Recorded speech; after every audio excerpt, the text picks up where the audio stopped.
বিসমিল্লাহির রহমানির রহিম।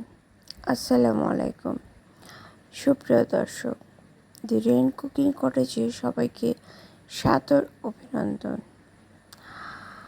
কেমন আছেন? আলহামদুলিল্লাহ, আমি অনেক ঝামেলার মাঝেও খারাপ নেই।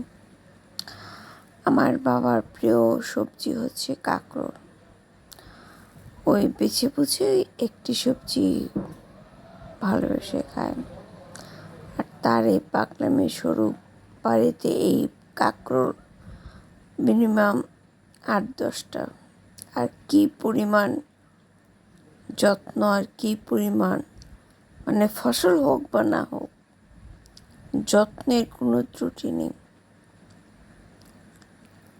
এটা যে তার মনকে কতটা সান্ত্বনা দেয়, এটা আসলে বলে বোঝানো যাবে না। সত্যি ছোট্ট একটি লতানো গাছ একটা মানুষের মনের এতটা শান্তি আনে। আচ্ছা, সবজি কি শুধু খাবারেরই জন্য?